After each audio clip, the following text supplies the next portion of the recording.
I am 64 years old, and this is the story of how I taught my son that the man who parks trucks for a living can own the company that builds the roads. My name is Walter. I live in a small house in Dayton, Ohio. The gutters need fixing. The porch steps creak when you walk on them. My truck is a 2009 Ford F-150 with a dent on the passenger door that I never bothered to repair. My neighbor once offered to buy it from me for scrap. I told him I'd think about it. I never did, because that truck has taken me to places that would make his jaw drop. But none of that matters for what I am about to tell you.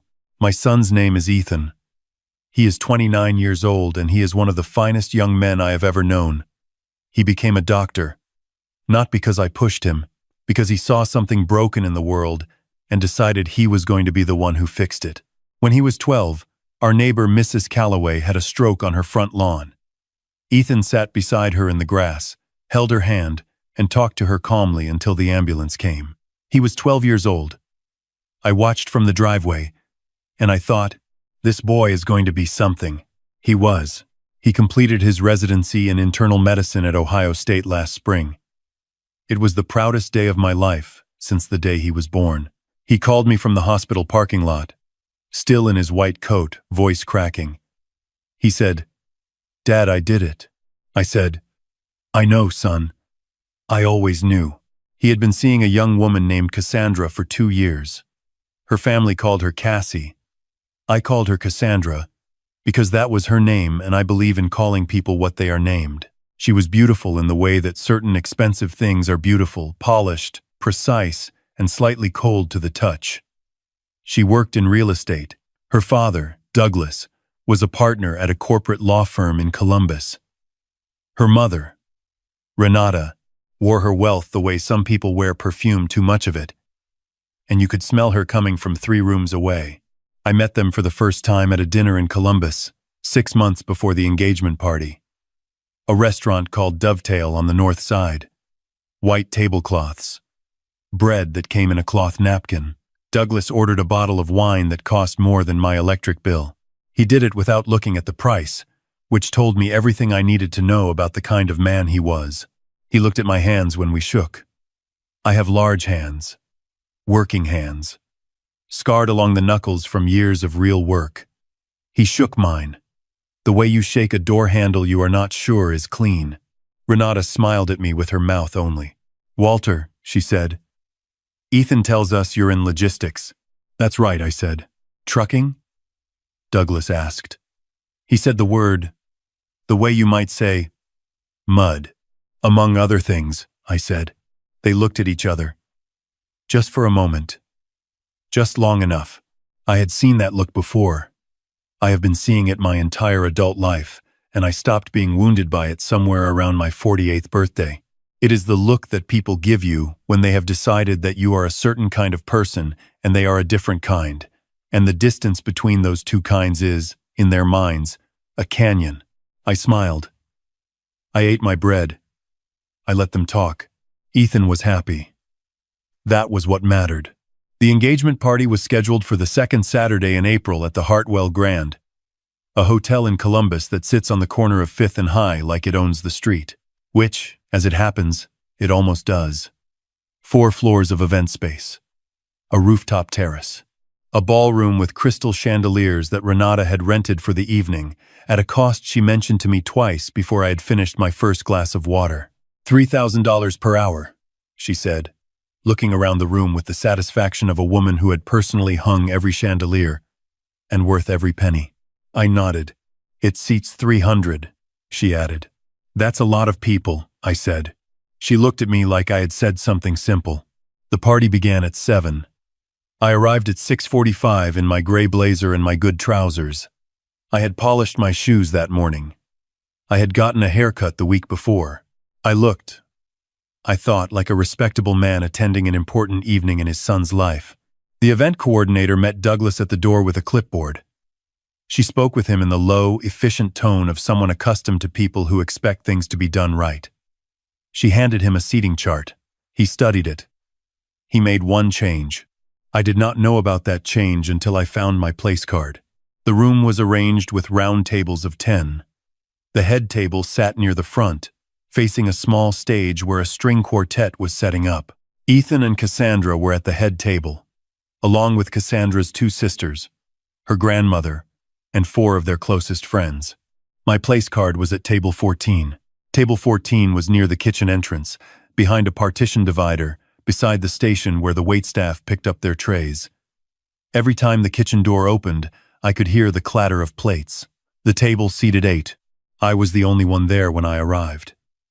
I sat down. A busboy glanced at me, then away. I had been placed at the service table, not accidentally.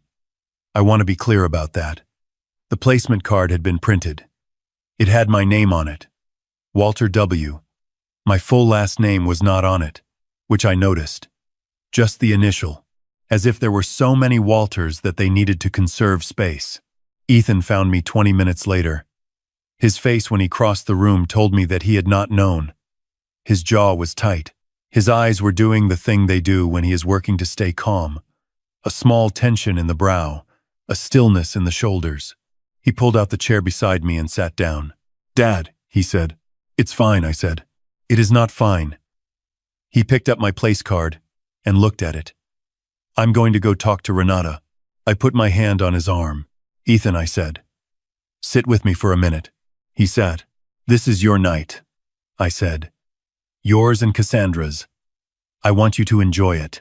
How am I supposed to enjoy anything knowing you're sitting back here by the— "I have sat in worse places," I said, "and learned more than I would have at the head table. Let it go for tonight." "I mean it." He looked at me for a long moment. "My son has his mother's eyes. She passed when he was 16. And sometimes when he looks at me like that, with that particular stillness, I forget for a moment that she is gone." "You sure?" he said. "Go be with your fiancée," I said. "I'll be right here." He squeezed my shoulder and stood. He walked back across the room, pausing once to look back at me. I gave him a small nod. He kept walking. I ordered a club soda from a passing server. I settled into my chair. I looked around the room. Toasts began at 8. Douglas stood first. He was a tall man with the kind of posture you develop when you have been the most important person in every room for 30 years. He thanked the guests. He described Cassandra's childhood in terms that made it sound like a documentary. He spoke about the future with the confidence of a man who had already arranged it. Then he said this: "Cassie deserves the absolute best that life has to offer. We raised her to expect nothing less. And while we don't yet know everything about the family she's marrying into—" He paused. He smiled. He glanced across the room in the general direction of table 14. "We have every confidence that Ethan, at least, has the drive and the talent to provide the kind of life our daughter deserves." The room laughed softly. Politely. Ethan did not laugh. Renata spoke next. She was shorter than her husband and twice as precise. She spoke about the venue, about the flowers, about the care that had gone into every detail of the evening. Then she said, "We believe that where a person comes from shapes what they become. Cassandra was raised with standards, with expectations.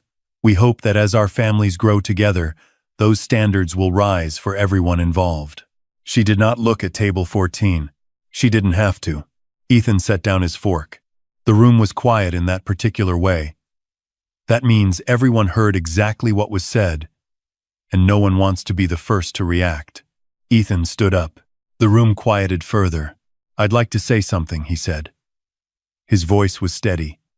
He had the voice of a man who has told families that their loved ones are not going to make it, and held the room together anyway.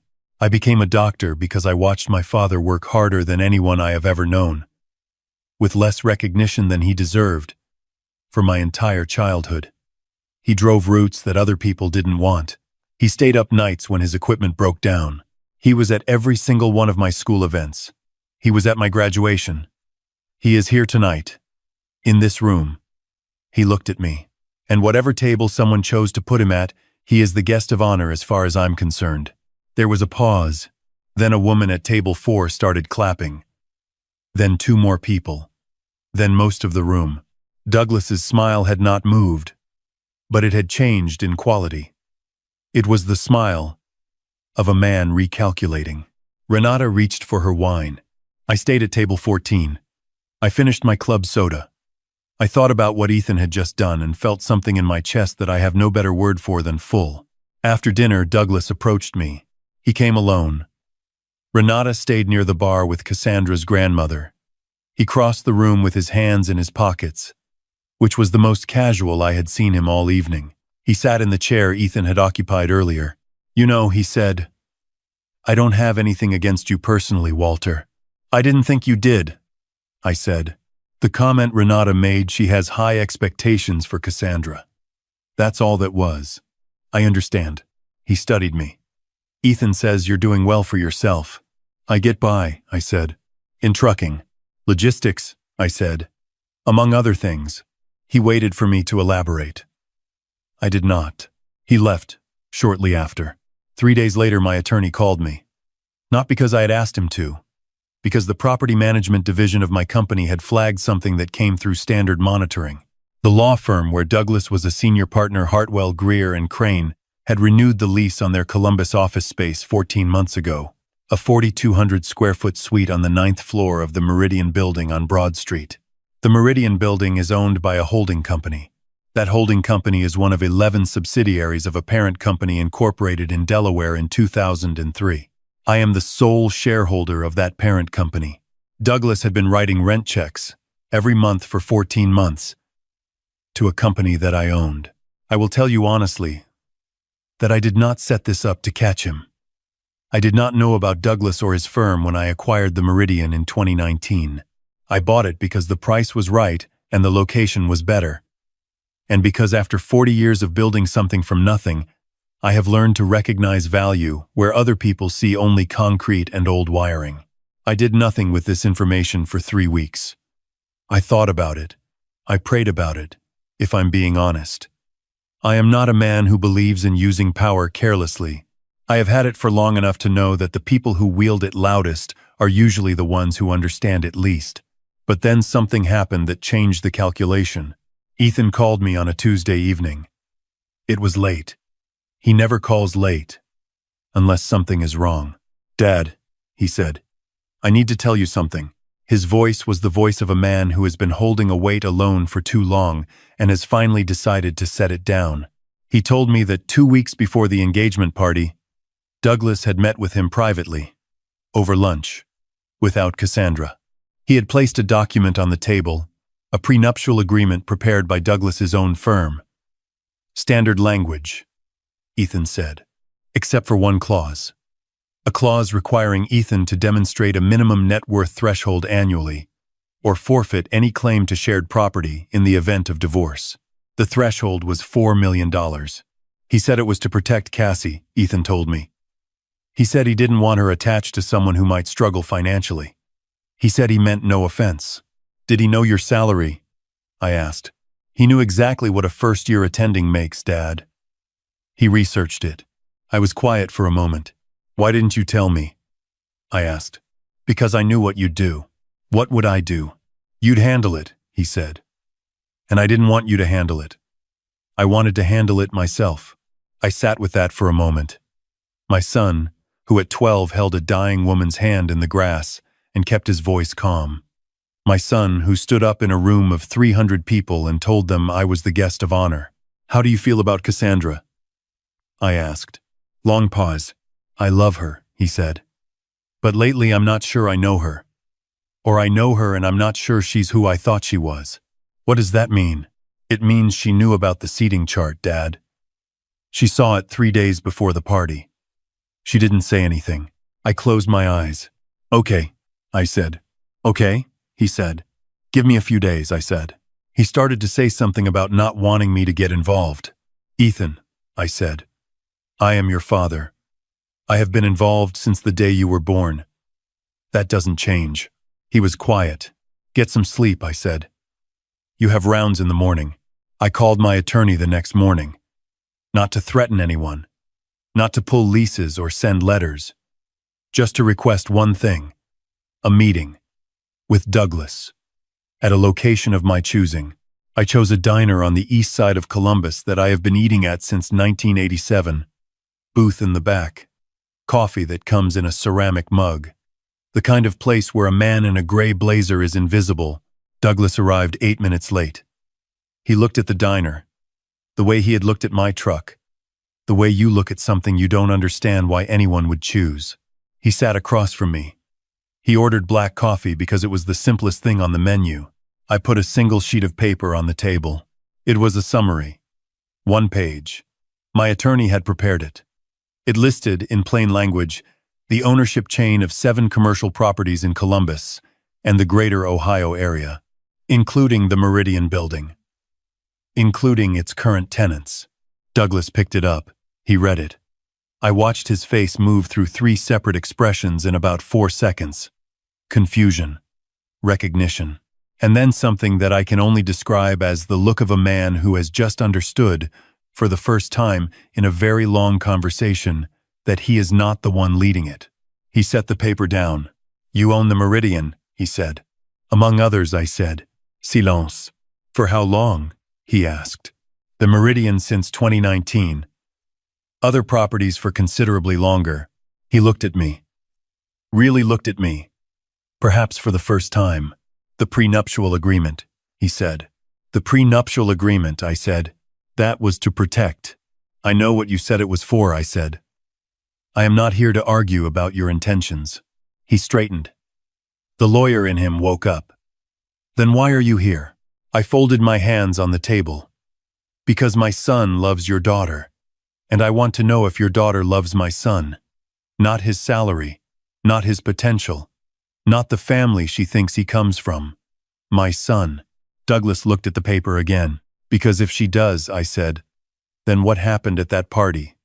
The table, the toast, the prenuptial. None of it has to matter.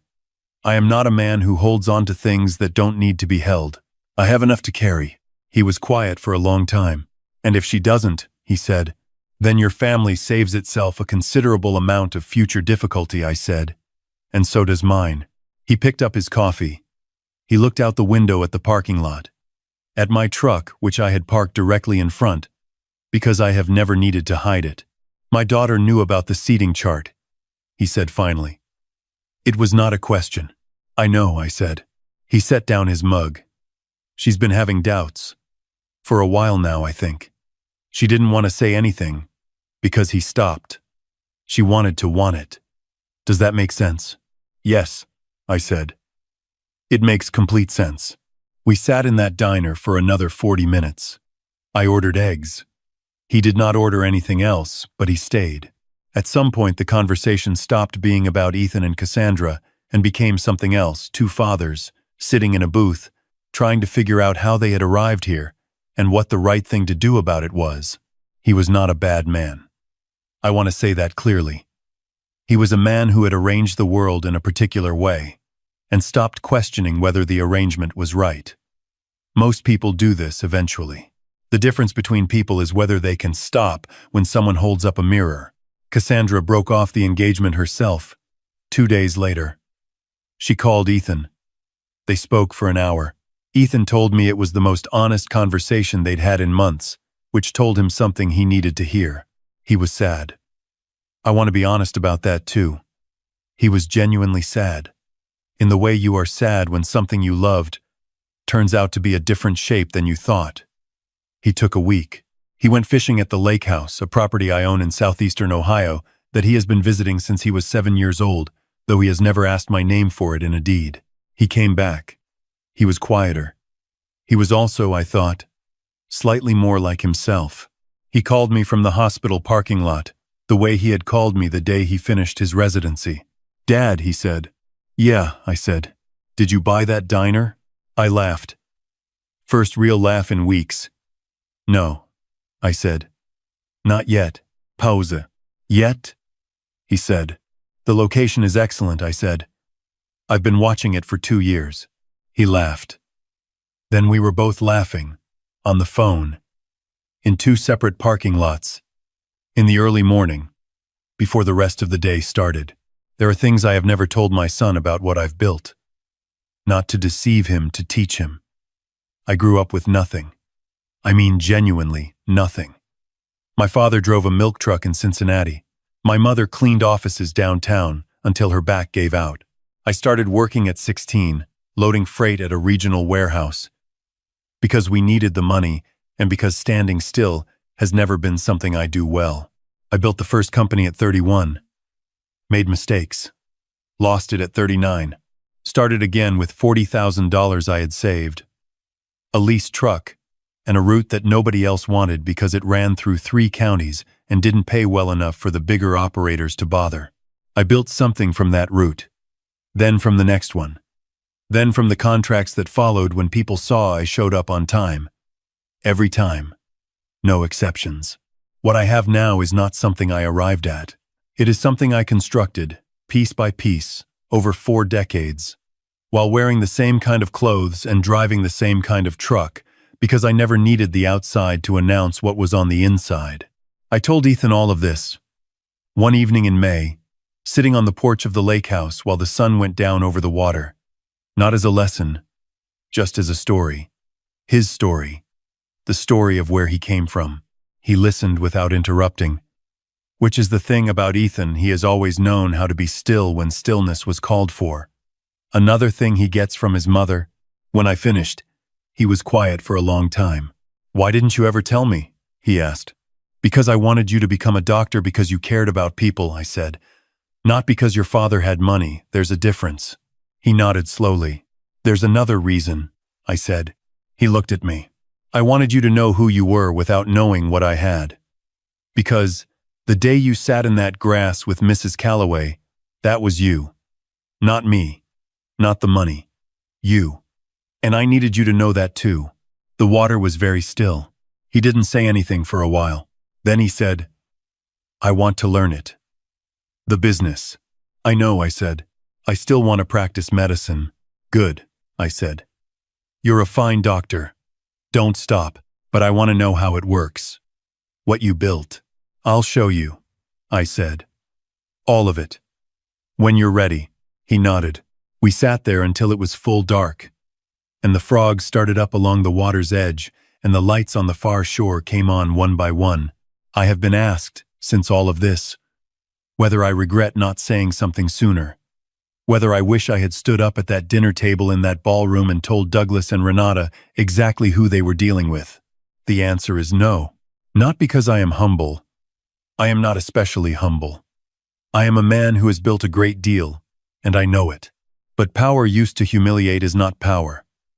It is just a louder version of the same small thing those people were already doing. The man who has to announce his worth has not yet understood it. I learned that in my 40s.